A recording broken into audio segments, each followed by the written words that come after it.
जय हिंद दोस्तों, स्वागत है आप सभी का आरवी सर क्लासेस में। आज के इस वीडियो में हम लोग देखने वाले हैं मॉडल सेट 2 साइंस का जो 2022 में एग्जाम हुआ था उसका हम लोग सेट देखने वाले हैं। और आज का जो वीडियो रहेगा इसमें हम लोग जितने ऑब्जेक्टिव कवर हो सकते हैं उतने ऑब्जेक्टिव को कवर करने वाले हैं। इससे पहले मैंने आपको बताया है 2022 का मॉडल सेट एक जो फर्स्ट सिटिंग में एग्जाम हुआ था उसको मैंने बता दिया है, और ये जो सेकेंड सिटिंग में एग्जाम हुआ था उस मॉडल सेट को हम लोग आज देखने वाले हैं। तो चलिए हम लोग बिना समय गवाए अपना क्वेश्चन शुरू करते हैं। तो पहले आप लोग ये जो क्वेश्चन बैंक है साइंस का, ये वाला क्वेश्चन बैंक इसको मैंने फाड़ दिया है और ये अलग अलग कर दिया है ताकि पढ़ाने में काफ़ी सहूलियत मिलेगी। ठीक है, तो इसको आप लोग सबसे पहले अपने पास क्वेश्चन बैंक रख लीजिए, या 2022 में जो एग्जाम हुआ है अगर उसका पेपर हो आपके पास तो उसको रख लीजिए और एक एक क्वेश्चन को मिलाइए। मैं जैसे जैसे क्वेश्चन को बताऊंगा वैसे आप प्रश्न को देखेंगे, मिलाएंगे तो वो प्रश्न आपको याद हो जाएंगे। और जो आने वाले एग्जाम है 2023 में आपका जो एग्जाम होने वाला है उस एग्जाम के लिए ये बहुत ही हेल्पफुल होगा आपके लिए, बहुत ही मददगार साबित होगा। तो आप लोग कॉपी कलम लेकर के बैठ जाइए और साथ ही साथ इस क्वेश्चन बैंक को लेकर के बैठ जाइए। तो चलिए हम लोग शुरू करते हैं। तो जो सबसे पहला क्वेश्चन है, सबसे पहला क्वेश्चन इसमें कहा है कि ईंधन है। एक नंबर जो क्वेश्चन है वो कह रहा है ईंधन है। तो ईंधन में देखिए आपका सबसे पहले जो ऑप्शन नंबर 1 है वो है CNG। ठीक है, जिसको हम लोग बोलते हैं कंप्रेस्ड नेचुरल गैस। ठीक है, ऑप्शन बी है LPG लिक्विफाइड पेट्रोलियम गैस, और ऑप्शन सी है लकड़ी, तथा ऑप्शन जो डी दिया है कह रहा है इनमें से सभी। तो देखिए CNG भी ईंधन है, LPG भी ईंधन है और लकड़ी भी ईंधन है। तो इसमें सबसे उचित ऑप्शन क्या होगा? तो जो सबसे उचित ऑप्शन होगा वो होगा ऑप्शन नंबर डी। पहला का जो होगा वो क्या होगा? ऑप्शन नंबर डी, इनमें से सभी। इनमें से सभी ये आपका सही आंसर होगा। अब चलिए हम लोग देखते हैं क्वेश्चन नंबर 2। क्वेश्चन नंबर 2 क्या कह रहा है आइए हम लोग देख लेते हैं। ठीक है, तो क्वेश्चन नंबर 2 कह रहा है कि जीवाश्म ईंधन का उदाहरण है। जीवाश्म ईंधन किसको बोलते हैं? जो ईंधन जीवों से प्राप्त होते हैं उसको हम लोग जीवाश्म ईंधन कहते हैं। ठीक है, तो ऑप्शन सुनिए ध्यान से। ऑप्शन कह रहा है पहला पेट्रोलियम। पेट्रोलियम भी जीवों से प्राप्त होता है। कोयला जो पेड़ पौधे के दबे होने की वजह से है ना, हवा की अनुपस्थिति में यह अपघटित होता है तब जाके हमें कोयला प्राप्त होता है, तो यह भी आपका जीवाश्म ईंधन है। ठीक है, ऑप्शन सी कह रहा है कि ए और बी दोनों, तो यही आपका सही आंसर हो जाएगा। क्वेश्चन नंबर 2 है, क्वेश्चन नंबर 2 का जो सही आंसर होगा वो हो जाएगा C, A and B. A and B. अब देखते हैं हम लोग क्वेश्चन नंबर 3। क्वेश्चन नंबर 3 कह रहा है कि अमोनियम क्लोराइड का जलीय विलयन होता है। अमोनियम क्लोराइड का जलीय विलयन क्या होता है? तो अम्लीय होता है। कैसा होता है? अम्लीय होता है। तो इसका ऑप्शन नंबर ए सही हो जाएगा, अम्लीय। क्या होगा? अम्लीय। आप लोग एक एक क्वेश्चन को ध्यान से देखेंगे। क्वेश्चन नंबर 4 हम लोग देखेंगे। तो क्वेश्चन नंबर 4 कह रहा है कि एथेन का रासायनिक सूत्र होता है। एथेन का रासायनिक सूत्र C2H6 है। इसमें सहसंयोजक बंधनों की संख्या कितनी है? तो जो एथेन होता है ना, इसका सहसंयोजक बंधनों की संख्या होता है 9। इसका ऑप्शन नंबर हो जाएगा सी। क्वेश्चन नंबर 4 का जो ऑप्शन नंबर सी है वो सही आंसर होगा। अब देखते हैं हम लोग क्वेश्चन नंबर 5। क्वेश्चन नंबर 5 कह रहा है कि शल्य चिकित्सा में टूटी हुई हड्डियों को जोड़ने के लिए प्रयुक्त होने वाले रासायनिक पदार्थ। शल्य चिकित्सा का मतलब कि जब हाथ टूट जाता है, ठीक है, तो उसके बैंडेज के लिए उसको सही से फिट से करने के लिए किसका प्रयोग किया जाता है? तो देखिए ऑप्शन ए दिया है धोने का सोडा, ये तो बिल्कुल नहीं होगा। ऑप्शन बी है जिप्सम। जिप्सम का प्रयोग जैसे घर का जो प्लास्टर होता है ना, डिजाइनिंग बनाने में होता है। ऑप्शन सी है प्लास्टर ऑफ पेरिस, ये सबसे उचित आंसर होगा। तो ऑप्शन क्वेश्चन नंबर 5 का ऑप्शन नंबर सी हो जाएगा प्लास्टर ऑफ पेरिस, ये सही आंसर होगा। Plaster of Paris is right answer of question number 5। अब चलिए क्वेश्चन नंबर हम 6 देखते हैं। क्वेश्चन नंबर 6 कह रहा कि किस पीएच मान वाला विलयन सबसे अधिक अम्लीय होगा। तो देखो, जो अम्लीय विलयन होता है 7 से कम होता है ना, और क्षारीय विलयन 7 से ज्यादा होता है, और जो उदासीन विलयन होता है उसका पीएच मान 7 होता है। तो 7 से कम जितना ही पीएच मान होगा वो उतना ही अम्लीय होगा। तो इसमें ऑप्शन में देखो, आपका ऑप्शन कह रहा है ऑप्शन ए है ना 1। तो 1 जब पीएच मान होगा तो यही सबसे ज्यादा अम्लीय होगा। तो इसका सही आंसर हो जाएगा ए, आपका 1। क्या हो जाएगा 1। अब चलिए हम लोग देखेंगे क्वेश्चन नंबर 7। क्वेश्चन नंबर 7 कह रहा है कि एथाइन में कार्बन परमाणुओं के बीच कितने सहसंयोजक बनते हैं। जो एथाइन होता है, एथाइन में कार्बन और कार्बन परमाणुओं के बीच कितने सहसंयोजक बनता है, आइए हम लोग उसको देखते हैं। तो जो एथाइन होता है ना, एथाइन में कार्बन और कार्बन परमाणुओं के बीच जो सहसंयोजक होता है वो 4 का बनता है। कितना का बनता है 4 का। तो इसका सही आंसर हो जाएगा डी। क्या होगा इसका सही आंसर डी हो जाएगा।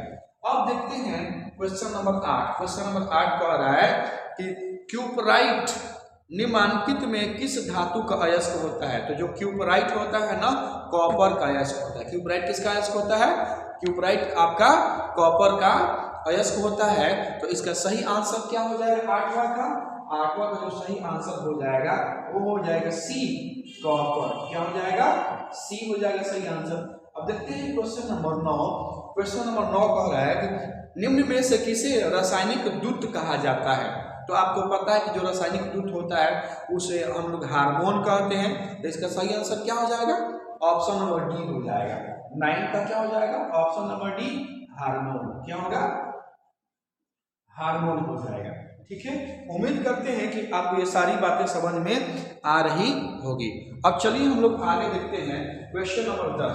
तो क्वेश्चन नंबर जो 10 है, क्वेश्चन नंबर 10 क्या कह रहा है, कह रहा है कि पौधे के उत्सर्जी पदार्थों में से कौन है। अब पौधे के जो उत्सर्जी पदार्थ होते हैं वो क्या है, आइए समझते हैं ऑप्शन से। तो ऑप्शन ए कह रहा है रेजिन, ऑप्शन बी कह रहा है गोंद, ऑप्शन सी कह रहा है टैनिक, और ऑप्शन डी कह रहा है इनमें से सभी। तो देखो, रेजिन हो गया, गोंद हो गया और टैनिन, ये सभी पौधे के उत्सर्जी पदार्थ होते हैं। ठीक है, तो इसमें से सही आंसर क्या हो जाएगा, इसमें सही आंसर हो जाएगा ऑप्शन नंबर डी, इनमें से सभी। इनमें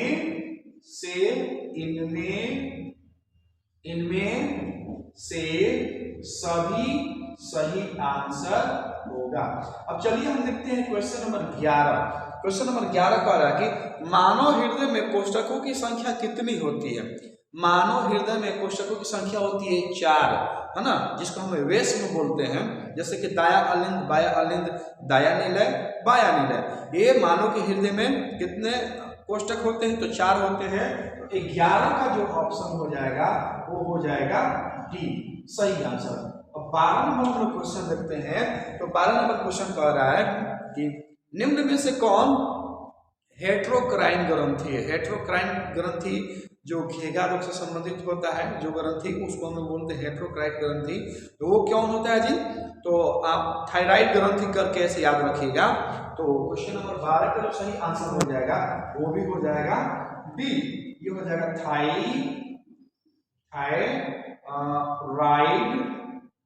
थायराइड ग्रंथि करके आप लोग ऐसे याद रखिएगा। अब चलिए हम देखते हैं क्वेश्चन नंबर 13। क्वेश्चन नंबर 13 क्या कह रहा है कि पौधों में गैसों का आदान प्रदान होता है। पौधों में गैसों का आदान प्रदान किससे होता है, तो चलिए हम लोग ऑप्शन से समझते हैं। तो पहला ऑप्शन है वातरंध्र, इससे भी गैसों का आदान प्रदान होता है। ऑप्शन बी कह रहा है कि रंध्र से, इससे भी गैसों का आदान प्रदान होता है। जड़ों की सतह, इससे भी गैसों का आदान प्रदान होता है। तो सही आंसर क्या हो जाएगा, सही आंसर हो जाएगा ऑप्शन नंबर डी, इनमें से सभी। इनमें से सभी आपका ऑप्शन नंबर डी सही होगा। इनमें से सभी, ये सही आंसर हो जाएगा। ठीक है, अब हम देखते हैं क्वेश्चन नंबर 15। क्वेश्चन नंबर 14 देखते हैं। निम्नलिखित में कौन पुरुष हार्मोन है? निम्नलिखित में कौन पुरुष हार्मोन? तो पहला है एड्रीनलिन, दूसरा ऑप्शन है एस्ट्रोजेन और तीसरा है टेस्टोस्टेरॉन। टेस्टोस्टेरॉन ये क्या है? पुरुष हार्मोन है। तो ऑप्शन नंबर सी सही हो जाएगा क्वेश्चन नंबर 14 का। क्या हो जाएगा? टेस्टोस्टेरॉन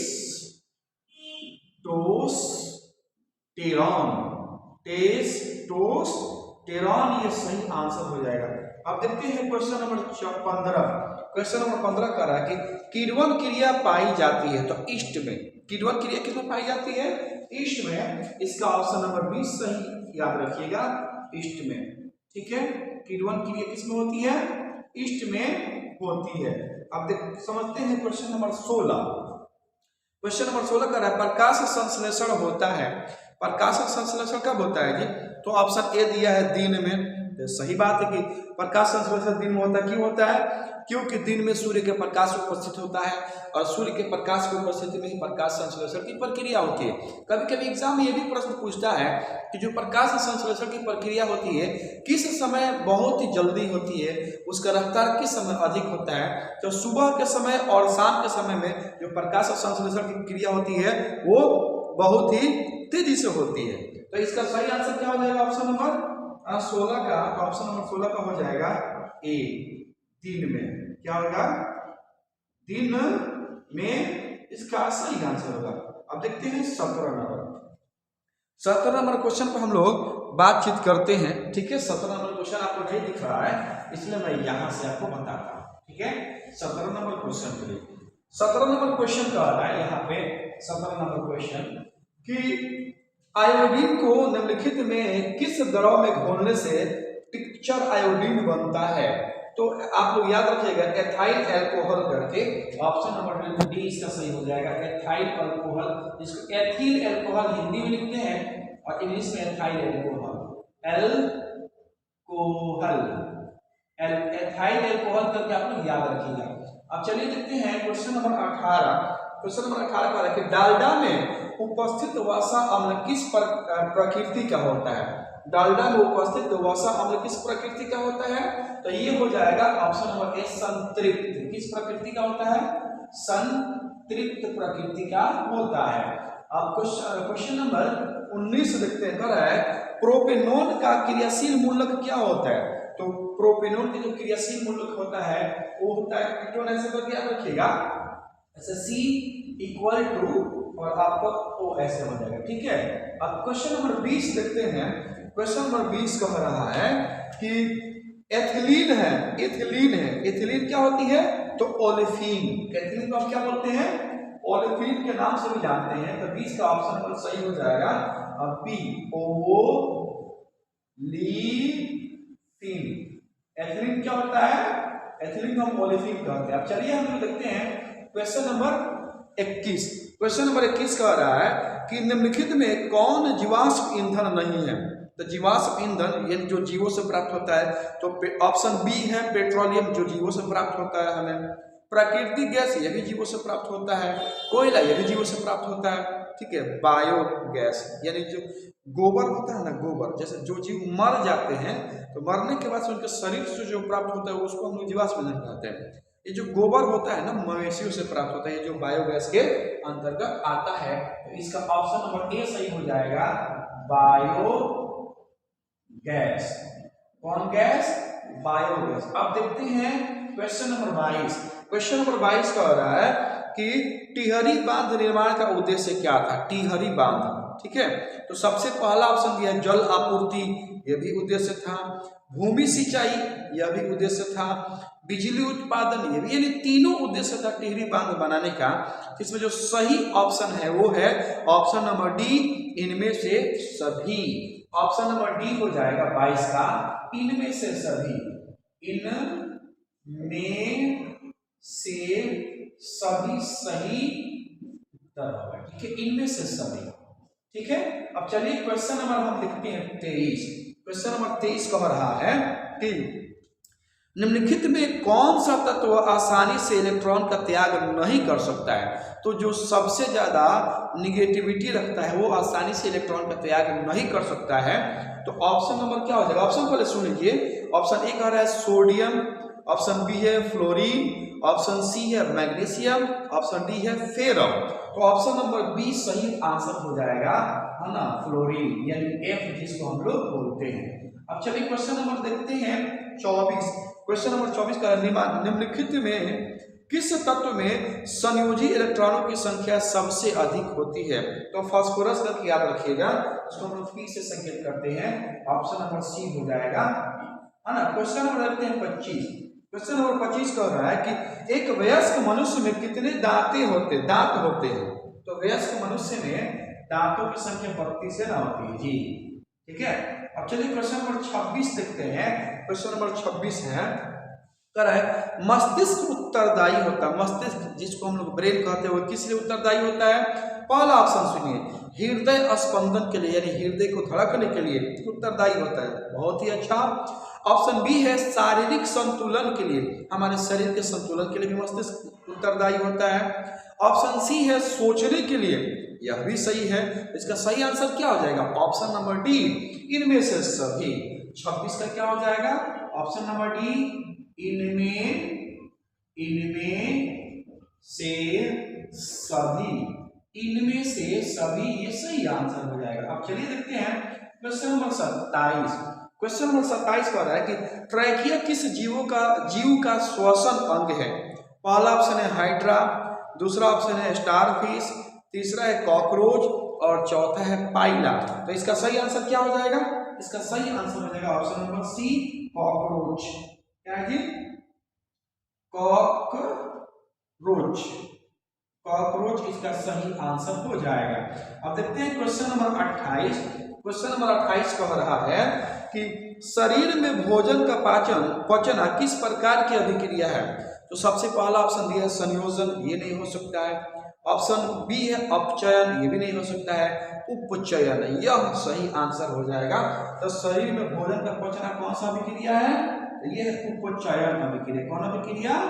उपचयन अभिक्रिया है। अब चलिए क्वेश्चन नंबर 29 देखते हैं। क्वेश्चन नंबर 29 कह रहा है कि पूर्ण विकसित अंडाशय कहलाता है। पूर्ण विकसित अंडाशय क्या कहलाता है? जैसे जो पेड़ पौधे होते हैं ना, तो जो उसमें अंडाशय होता है पूर्ण रूप से विकसित हो जाता है तो उसे कहा जाता है फल। क्या कहा जाता है? फल। तो इसका ऑप्शन नंबर सी याद रखिएगा, फल। पूर्ण विकसित अंडाशय क्या कहलाता है? फल कहलाता है। पूर्ण विकसित अंडाशय फल कहलाता है। चलिए अब हम देखते हैं क्वेश्चन नंबर 30। क्वेश्चन नंबर 30 कह रहा है कि एक स्त्री में कौन से लिंग गुणसूत्र मिलते हैं? तो स्त्री में कौन सा लिंग गुणसूत्र होता है? तो XX होता है। तो इसका ऑप्शन नंबर बी सही हो जाएगा। क्या हो जाएगा? Option number B right answer. चलिए देखते हैं क्वेश्चन नंबर 31। क्वेश्चन नंबर 31 क्या कहता है?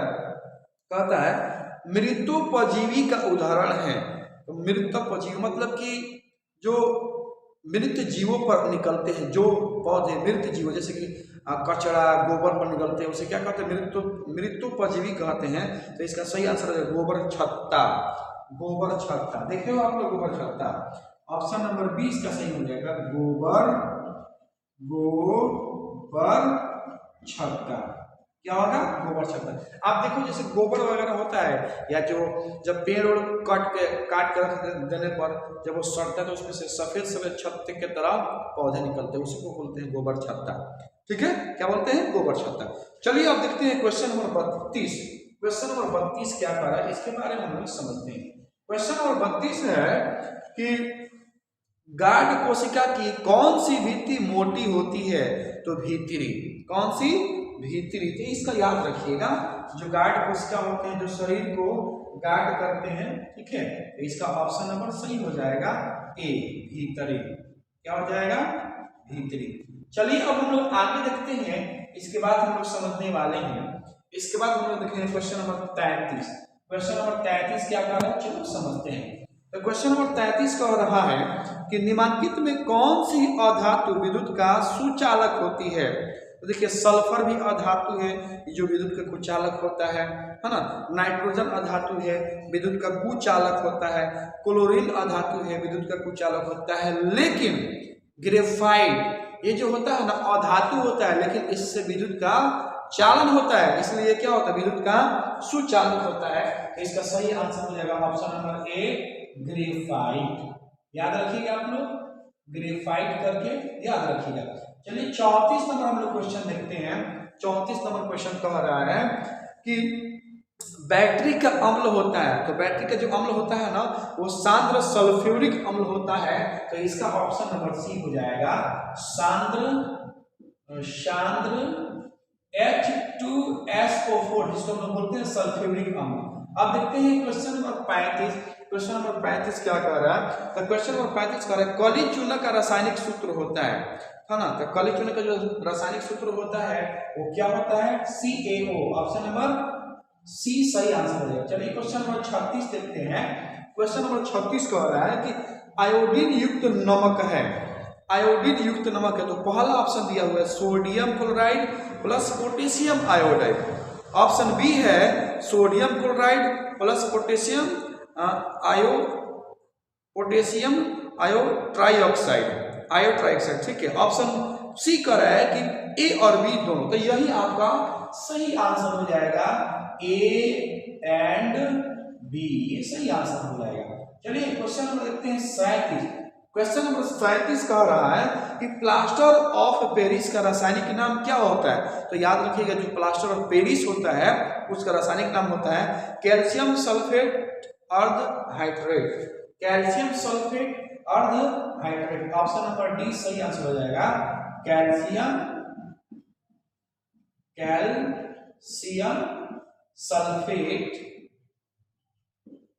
सल्फेट अर्ध हाइड्रेट ये सही आंसर हो जाएगा। अब देखते हैं क्वेश्चन नंबर 38। क्वेश्चन नंबर 38 कह रहा है कि लौंग तेल किस प्रकार का सूचक होता है? तो लौंग तेल गंधीय सूचक होता है। ऑप्शन नंबर सही आंसर हो जाएगा सी गंधीय, ठीक है। 38 का क्या हो जाएगा? गंधीय। 39 नंबर क्वेश्चन देखते हैं। 39 नंबर क्वेश्चन क्या कह रहा है? तो 39 नंबर क्वेश्चन कह रहा है कि घरेलू गैस एलपीजी का प्रमुख अवयव है। तो जो घरेलू गैस होता है एलपीजी वो ब्यूटेन का अवयव होता है, ब्यूटेन का अपघटक होता है। तो ऑप्शन नंबर बी सही आंसर हो जाएगा ब्यूटेन। क्या हो जाएगा? ब्यूटेन करके याद रखिएगा। क्वेश्चन नंबर हम देखते हैं 40 नंबर का जो क्वेश्चन है कह रहा है कि C60 फ्लोरीन आकृति निम्नलिखित में किसके जैसी होती है? तो फुटबॉल के जैसे। ऑप्शन नंबर बी सही आंसर हो जाएगा फुटबॉल के जैसे। जो फ्लोरीन की आकृति होती है वो किसके जैसी होती है? फुटबॉल के जैसे। क्वेश्चन नंबर 41 देखते हैं। तो 41 कह रहा है कि लेंस की आवर्धन का एसआई मात्रक होता है। तो आवर्धन का तो कोई एसआई मात्रक होता ही नहीं है, तो ऑप्शन नंबर सी देखो मात्रकहीन होता है। तो ऑप्शन नंबर सी हो जाएगा 41 का मात्रकहीन सही आंसर हो जाएगा। अब क्वेश्चन नंबर 42 देखते हैं। क्वेश्चन नंबर 42 क्या कह रहा है? तो क्वेश्चन नंबर 42 कह रहा है कि किसी अंतरिक्ष यात्री को आकाश कैसा प्रतीत होता है? तो अंतरिक्ष यात्री जो अंतरिक्ष होता है उसमें तो कोई कण ही नहीं होता है, कण नहीं होने की वजह से प्रकाश का प्रकीर्णन नहीं होता है, इसलिए जो अंतरिक्ष होता है वो काला दिखाई देता है। तो अंतरिक्ष यात्री को आकाश कैसे दिखाई देता है जी? तो अंतरिक्ष यात्री को आकाश काला दिखाई देता है। अब चलिए क्वेश्चन नंबर देखते हैं 43। क्वेश्चन नंबर 43 क्या कह रहा है? तो क्वेश्चन नंबर 43 है ये है कि गोलीय दर्पण के परावर्तक पृष्ठ की वृत्ताकार सीमा रेखा का व्यास कहलाता है। तो ये होता है ऑप्शन नंबर सी सही हो जाएगा गोलीय दर्पण का द्वारक। क्या हो जाएगा? ऑप्शन नंबर सी गोलीय दर्पण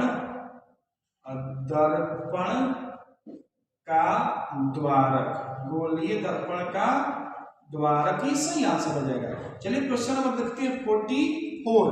क्वेश्चन नंबर 44 कह रहा है कि किस दर्पण में दूर की वस्तु का प्रतिबिंब सदैव सीधा होता है? किस दर्पण में जो दूर का प्रतिबिंब होता है वो हमेशा सीधा होता है। तो चलिए इसका जो आंसर हो जाएगा ऑप्शन नंबर आपका ये कार्य केवल अवतल, केवल उत्तल, केवल समतल। तो ये देखिए ऑप्शन नंबर डी सही हो जाएगा इसका। ऑप्शन नंबर डी हो जाएगा, कह रहा है कि या तो समतल या उत्तल, है ना, या तो समतल या तो समतल या उत्तल, या तो समतल या उत्तल, ये आपका सही आंसर हो जाएगा। अब देखिए देखते हैं क्वेश्चन नंबर 45। क्वेश्चन नंबर 45 कह रहा है कि अवतल दर्पण की फोकस दूरी होती है। तो जो भी दर्पण, देखिए जो भी चीज दर्पण के जब सामने होता है तो ऋणात्मक होता है और दर्पण के पीछे होता है तो धनात्मक होता है।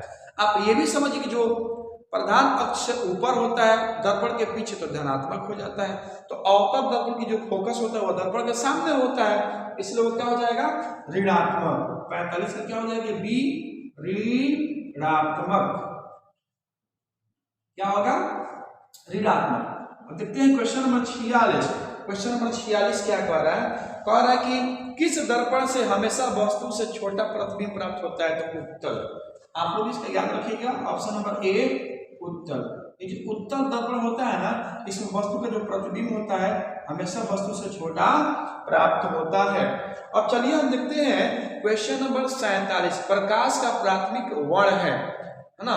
तो देखिए पहला है नीला, दूसरा है हरा, तीसरा है लाल और आपका दिया हुआ है ऑप्शन नंबर डी इनमें से सभी। तो ऑप्शन नंबर डी सही हो जाएगा, है ना। ऑप्शन नंबर डी इनमें से सभी, इनमें से सभी सही आंसर होगा। अब देखिए 48 नंबर क्वेश्चन देखते हैं। 48 नंबर क्वेश्चन कह रहा है कि तारों का टिमटिमाना प्रकाश के किस घटना को दर्शाता है। तो तारों का टिमटिमाना प्रकाश के अपवर्तन की घटना को दर्शाता है। तो ये सही आंसर हो जाएगा ऑप्शन नंबर ए, प्रकाश का अपवर्तन। अपवर्तन प्रकाश का अपवर्तन की घटना को दर्शाता है। अब चलिए हम लोग आगे समझते हैं, आगे हम लोग देखेंगे, ठीक है। ये ऐसे कर देते हैं, इसको ऐसे कर देते हैं, इसको ऐसे कर देते हैं। अब हम देखते हैं क्वेश्चन नंबर 49, ठीक है।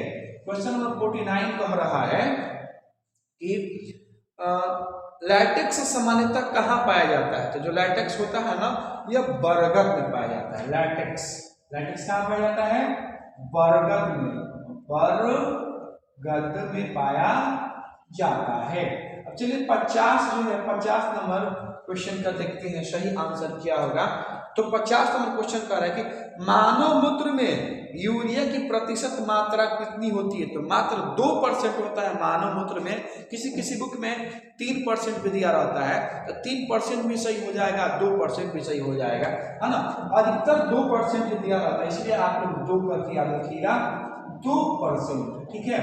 अब 51 नंबर क्वेश्चन कह रहा है, 51 नंबर क्वेश्चन ये कह रहा है कि भ्रूण का विकास होता है। जो भ्रूण होता है ना, भ्रूण का विकास कहाँ होता है, तो भ्रूण का विकास गर्भाशय में होता है। इसमें होता है गर्भाशय में, सही आंसर हो जाएगा गर्भाशय, ये आपका सही आंसर हो जाएगा। अब देखते हैं क्वेश्चन नंबर 52। क्वेश्चन नंबर 52 क्या कह रहा है, तो क्वेश्चन नंबर 52 कह रहा है कि निकट दृष्टि दोष में किस लेंस का प्रयोग किया जाता है। निकट दृष्टि दोष का मतलब, निकट दृष्टि दोष का मतलब कि दूर की चीज साफ दिखाई देगा लेकिन नजदीक की तरफ नहीं दिखाई देता है, उसे निकट दृष्टि दोष बोलते हैं, ठीक है। तो इसमें किस लेंस का प्रयोग होता है ना, तो अवतल। आप लोग एक करके याद रखिएगा, अवतल करके याद रखिएगा। अब चलिए हम देखते हैं 53 नंबर क्वेश्चन। 53 नंबर क्वेश्चन कह रहा है कि लेंस की क्षमता का मात्रक क्या होता है। तो ऑप्शन नंबर बी हो जाएगा डाईऑप्टर। क्या होता है, डाईऑप्टर ये लेंस की क्षमता का सही मात्रक होता है। अब चलिए क्वेश्चन नंबर 54। क्वेश्चन नंबर 54 कह रहा है कि 1 किलोवाट घंटा बराबर होता है। तो याद रखिएगा, बहुत बारी क्वेश्चन पूछा हुआ है। देखिए 1 किलोवाट घंटा बराबर होता है 3.6 × 10⁻⁶ जूल। ठीक है, इतना याद रखिएगा। चलिए क्वेश्चन नंबर 55 हम देखते हैं। क्वेश्चन नंबर 55 क्या कह रहा है? तो जो क्वेश्चन नंबर 55 है वो है कि प्रकाश का चाल न्यूनतम होता है। तो जो प्रकाश होता है उसका चाल सबसे कम किसमें होता है? तो कांच में। ऑप्शन नंबर डी करके याद रखिएगा, कांच में। किसमें? कांच में। अब चलिए क्वेश्चन नंबर देखते हैं 56। क्वेश्चन नंबर 56 क्या कह रहा है? तो क्वेश्चन नंबर 56 कह रहा है कि निम्न में किस लेंस की फोकस दूरी धनात्मक होती है? निम्न में किस लेंस की फोकस दूरी धनात्मक होती है? तो उत्तल लेंस करके याद रखिएगा, उत्तल लेंस। इसका ऑप्शन नंबर क्या हो जाएगा? इसका ऑप्शन नंबर ए हो जाएगा सही आंसर, उत्तल। हाँ, उत्तल लेंस करके आप लोग याद रखिएगा। अब चलिए 57 नंबर हम लोग क्वेश्चन लिखने वाले हैं। 57 नंबर क्वेश्चन क्या कह रहा है कि वायुमंडल में नाइट्रोजन की मात्रा कितनी है? वायुमंडल में नाइट्रोजन की मात्रा 78% होती है। तो ऑप्शन नंबर सी सही आंसर हो जाएगा, 78%। अब 58 नंबर क्वेश्चन हम लोग देखने वाले हैं। 58 नंबर क्वेश्चन क्या कह रहा है? यहां से 58 नंबर क्वेश्चन, 58 नंबर क्वेश्चन कह रहा है कि प्रकृति में पृथ्वी पर ऊर्जा का मुख्य स्रोत क्या है? जो प्रकृति है, प्रकृति में पृथ्वी पर ऊर्जा का मुख्य स्रोत क्या है? तो सूर्य का प्रकाश। आप लोग याद रखिएगा, ऑप्शन नंबर डी, सूर्य का प्रकाश। सूर्य का प्रकाश करके आप लोग याद रखिएगा। ठीक है, सूर्य का प्रकाश क्या है? ऊर्जा का मुख्य स्रोत है। चलिए 59 नंबर क्वेश्चन देखते हैं। तो 59 नंबर क्वेश्चन कर रहा है कि द ओरिजिन ऑफ स्पीसीज नामक पुस्तक किसने लिखी है? तो द ओरिजिन ऑफ स्पीसीज नामक पुस्तक डार्विन ने लिखी है। तो ऑप्शन नंबर डी सही हो जाएगा। Option number B, not D, sorry, option number D, B, Darwin. Darwin ने द ओरिजिन ऑफ स्पीसीज नामक पुस्तक लिखी है। अब चलिए 60 नंबर हम लोग क्वेश्चन देखते हैं। 60 नंबर क्वेश्चन कह रहा है कि ओजोन के अणु में ऑक्सीजन की परमाणु की संख्या कितनी होती है? ओजोन के अणु में ऑक्सीजन की परमाणु की संख्या होती है 3। कितनी होती है? 3 होती है। ओजोन का फॉर्मूला क्या होता है? O3 होता है। तो यहाँ पे देखो O3 दिया है, यानी ऑक्सीजन की परमाणु की संख्या 3 हो जाएगी। अब चलिए इधर देखते हैं क्वेश्चन नंबर 61 नंबर क्वेश्चन क्या कह रहा है?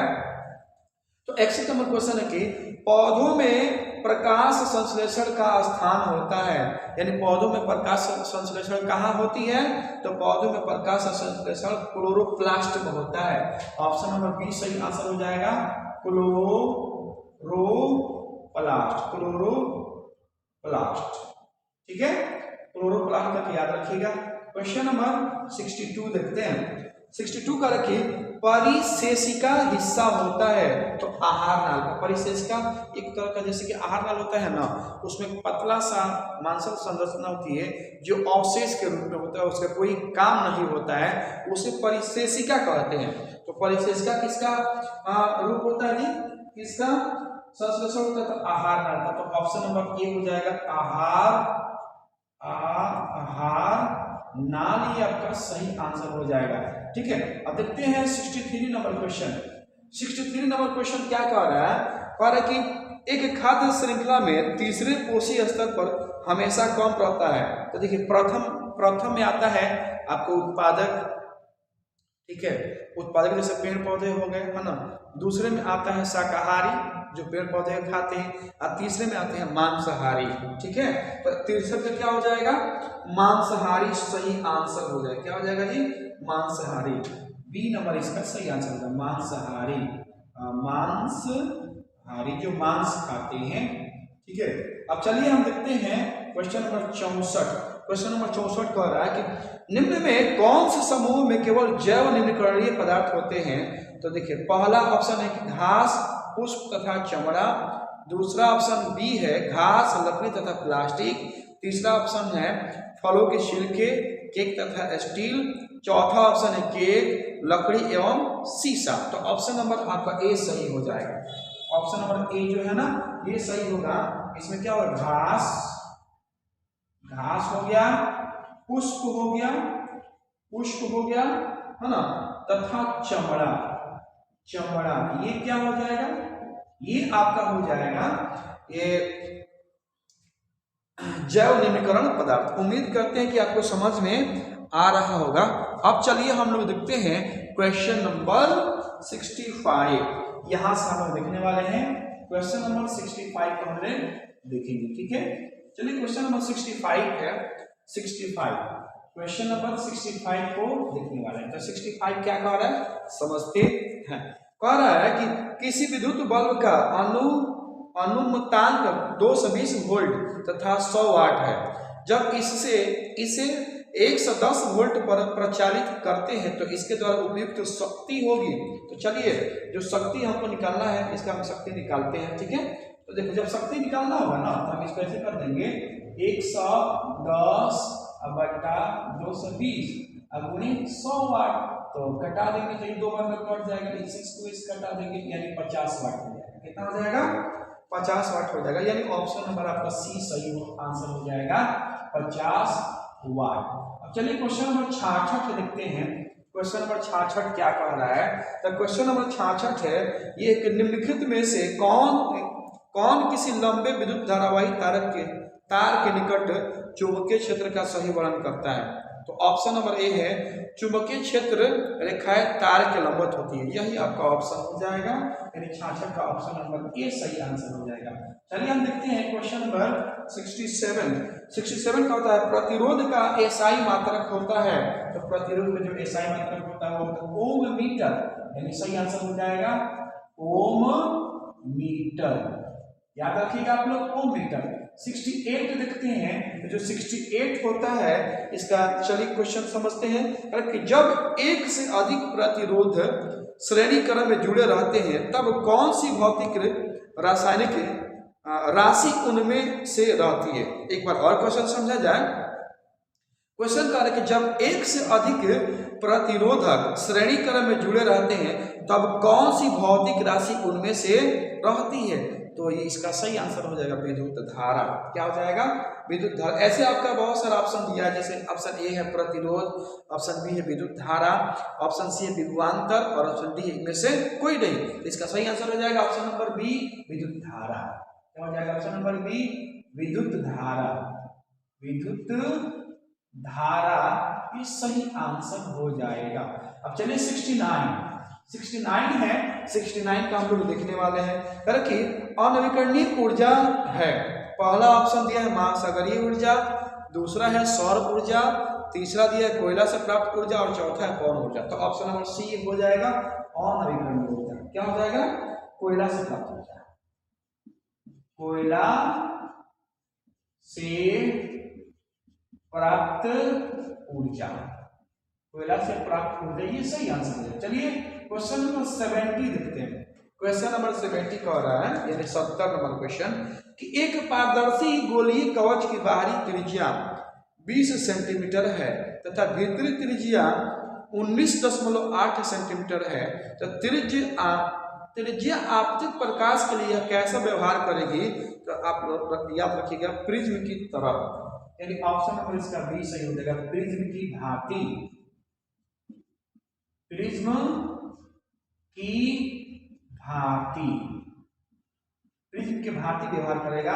क्वेश्चन नंबर 71 देखते हैं। क्वेश्चन नंबर 71 कह रहा है कि ऊर्जा के दो अनवीकरणीय स्रोत हैं तो कोयला तथा पेट्रोलियम। क्या हो जाएगा कोयला तथा पेट्रोलियम। ये ऑप्शन नंबर सी होगा कोयला है ना पेट्रोलियम। पेट्रोलियम पेट्रोलियम पेट्रोलियम सही से लिख देते हैं पेट्रोलियम है ना पेट्रोलियम पेट्रोलियम यह सही आपका आंसर हो जाएगा। चलिए 72 नंबर क्वेश्चन देखते हैं। 72 कह रहा है कि उत्तम ऊर्जा का स्रोत वह है। अब देखिए उत्तम ऊर्जा का स्रोत के कौन कौन सा लक्षण होता है, चलिए हम लोग समझते हैं। कह कि जो सरलता से सुलभ हो यानी जो सरलता से प्राप्त हो जाए ये भी सही लक्षण होता है। ऑप्शन बी कह कि जो प्रति एकांक आयतन अथवा प्रति एकांक द्रव्यमान में अधिक कार्य करे ये भी सही है। ऑप्शन सी कह कि जिसका भंडारण तथा परिवहन आसान हो ये भी सही है। ऑप्शन डी कह रहा है इनमें से सभी। तो 72 नंबर जो क्वेश्चन है इसका सही आंसर हो जाएगा डी इनमें से सभी। क्या हो जाएगा इनमें से सभी है ना। अब देखते हैं क्वेश्चन नंबर 73। क्वेश्चन नंबर 73 कह रहा है कि कमरे के ताप पर द्रव अवस्था में रहने वाला अधातु है। तो कमरे के ताप पर द्रव अवस्था में कौन सा धातु रहता है? तो पारा को याद रखिएगा। ऑप्शन नंबर ए पारा, ऑप्शन नंबर ए पारा, जिसको हम मरकरी बोलते हैं, जिसका प्रयोग थर्मामीटर में किया जाता है। अब चलिए देखते हैं क्वेश्चन नंबर 74। क्वेश्चन नंबर 74 कह रहा है कि निम्नलिखित में कौन सा युग्म एकल विस्थापन अभिक्रिया प्रदर्शित करता है? तो देखिए इसका ऑप्शन नंबर बी याद रखिएगा। ऑप्शन नंबर जो बी है वो है एकल विस्थापन अभिक्रिया को प्रदर्शित करता है। वो क्या है? तो आपका दिया हुआ है AgNO3, ये एक्वस होता है यानी जलीय होता है, ठीक है, और कॉपर एवं Cu, कॉपर ये जो सॉलिड होता है, ठीक है। अब यहाँ पे क्वेश्चन नंबर 75 नंबर क्वेश्चन हम लोग देखते हैं। कारण कि आवर्त सारणी में आवर्तों की संख्या होती है, इसके बारे में मैंने पहले वाले सेट में, जो सेट नंबर 1 था, उसमें मैंने आपको बहुत ही अच्छे से बताया था कि जो आधुनिक आवर्त सारणी है उसमें आवर्तों की संख्या 7 होती है और वर्गों की संख्या 18 होती है, ठीक है। तो आवर्तों की संख्या क्या हो जाएगी जी? आवर्तों की संख्या हो जाएगी 7। ऑप्शन नंबर ए सही आंसर हो जाएगा। अब 76 नंबर क्वेश्चन देखते हैं। 76 नंबर क्वेश्चन पर कि पेंटेन यानी C5H12 के कितने संरचना समायवी संभव है? तो ऑप्शन नंबर बी करके आप लोग याद रखिएगा, ठीक है। यानी 3 तरह से इसे लिख सकते हैं ये। अब चलिए 77 हम देखते हैं। 77 नंबर जो क्वेश्चन है वो कह रहा है कि दही में कौन सा अम्ल होता है? तो दही में लैक्टिक अम्ल होता है। कौन अम्ल? लैक्टिक अम्ल। तो ऑप्शन नंबर सी याद रखिएगा, लैक्टिक अम्ल। कौन अम्ल? लैक्टिक अम्ल, ठीक है। अब चलिए देखते हैं 78 नंबर क्वेश्चन। तो जो 78 नंबर क्वेश्चन है ये कह रहा है कि निम्नलिखित में किस धातु को केरोसिन में डुबो कर रखते हैं? ऑप्शन सुनिए। ऑप्शन ए है पारा, ऑप्शन बी है सोडियम, ऑप्शन सी है तांबा और ऑप्शन डी है सोना। तो किसको हम लोग केरोसिन तेल में डुबो कर रखते हैं? तो सोडियम को रखते हैं। क्यों? क्योंकि जो सोडियम होता है उसको अगर आप ऐसे ही हवा में खुला छोड़ देंगे तो जल्दी अभिक्रिया कर लेता है हवा से और जलने लगता है, ठीक है। तो सोडियम इसका सही आंसर हो जाएगा। केरोसिन तेल में किसी तरह की अभिक्रिया नहीं करता है और उसमें सुरक्षित रहता है सोडियम। और सोडियम काफी मुलायम धातु होता है, इसे हम आसानी से चाकू से काट सकते हैं। ये धातु है लेकिन हम इसे चाकू से काट सकते हैं। 3 धातुओं को हम लोग चाकू से काट सकते हैं। पहला सोडियम, दूसरा लिथियम और तीसरा पोटेशियम, ठीक है। इसको हम लोग चाकू से आसानी से काट सकते हैं। अब चलिए क्वेश्चन नंबर 79 लिखते हैं। कह रहा कि Al4C3 के जल अपघटन से निम्नलिखित में कौन बनता है? तो मीथेन करके आप लोग याद रखिएगा। ऑप्शन नंबर बी क्या हो जाएगा? Option number B methane. Methane करके आप लोग याद रखिएगा। अब ये 80 नंबर क्वेश्चन लिखते हैं जो इस सेट का लास्ट क्वेश्चन होगा। वो है कि वायु वह धातु जो सिर्फ अम्लराज में घुलता है वो क्या है? तो वो हो जाएगा Au यानी सोना। जो होता है ना सोना, ये क्या होता है? अम्लराज इसमें जाकर के घुल जाता है, ठीक है। तो आज के इस वीडियो में हम लोगों ने देखा क्वेश्चन नंबर 1 से लेकर के क्वेश्चन नंबर 80 तक पूरे ऑब्जेक्टिव क्वेश्चन को एक्सप्लेनेशन के साथ। ये साइंस मॉडल सेट 2 का ये जो 2022 में सेकेंड सिटी में क्वेश्चन आया हुआ है उसके बारे में हम लोगों ने व्याख्या किया हुआ है। तो उम्मीद करते हैं कि आपको ये पूरी बातें समझ में आई होगी।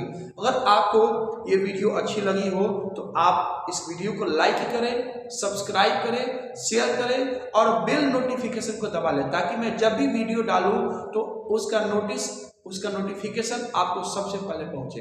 तो आज के लिए बस इतना ही। मिलते हैं हम लोग अगले क्लास में। जय हिंद, जय भारत।